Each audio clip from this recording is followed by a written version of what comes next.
around my story. Hello everyone, I'm Lauren.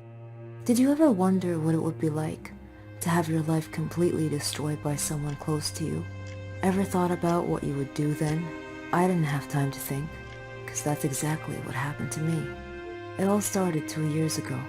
I lived a quiet life with my mom and dad and my sister. I loved my family. We were always together. We were happy until that fateful day. My dad got fired from his work, a big company. He had worked there for 20 years. The only money we had then was what he had managed to save over the years. Finding a new job wasn't easy. It was a hard time for all of us, especially my dad. He was becoming desperate. At times, he just sat there, quietly, deep in thought, and I rarely saw him smile since. One late night, we were still up waiting for him when he walked through the door. But something was different. He wasn't walking straight. It was the first time in my life seeing him drunk. I decided to take matters in my own hand. I started job hunting. I was lucky enough to find something suitable at a startup company. The pay was good enough, and the more I worked, the more I earned. I was trying my best to get our life back. I was giving it all I've got. My dad started asking me for money. I was more than happy to give him what he needed. I didn't even ask what it was for. Then he started asking for more.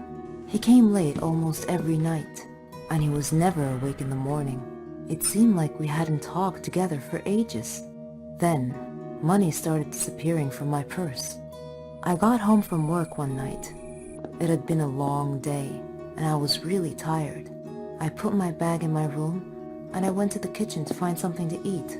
I made myself a sandwich, then took it back to my room. But when I got to the door, I saw a shadow moving inside. I thought everyone was asleep, so I opened the door slightly and looked inside. I couldn't believe what I saw. My dad was standing over my bag, and my wallet was in his hand. He found no money in it, so he threw it on the bed and started going through my purse. At that moment, my mom came down the stairs. She had my dad's shirt in her hands and a small pack of white powder. I looked at her face. Her eyes were filled with tears. I tried to speak, but found nothing to say. My dad came out of my room. He saw us standing there. He tore the shirt and the pack from my mom's hands. He was hysterical.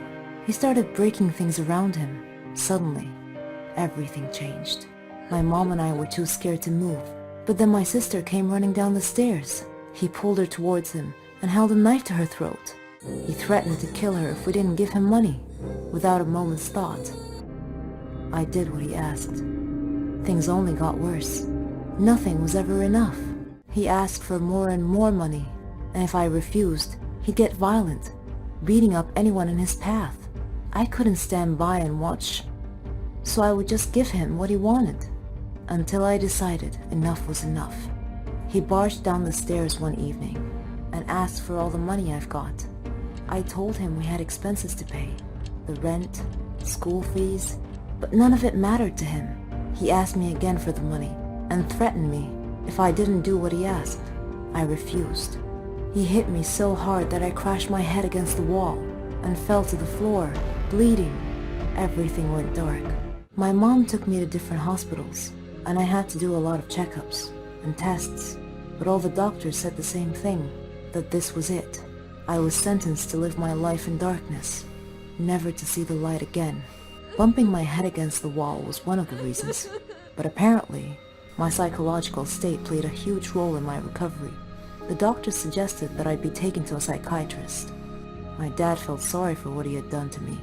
He quit the drugs and alcohol, tried to be proper, but it was because of him that I was in this state. I didn't know if I could ever find it in myself to forgive him. I was torn inside. He was my dad, but I couldn't forget what had happened. I stopped talking shortly after, and he left, disappearing from our lives. No one knew where he was, or what he was. A year had passed, and he came home. He sounded good, kinda like how he was before. He's trying to make up for what he had done. But to me, nothing he does makes a difference anymore. Kinda like how he was before. He's trying to make up for what he had done. But to me, nothing he does makes a difference anymore. I'm still in the dark. That's something I'm gonna have to live with my whole life. I can't change that. What do you think I should do?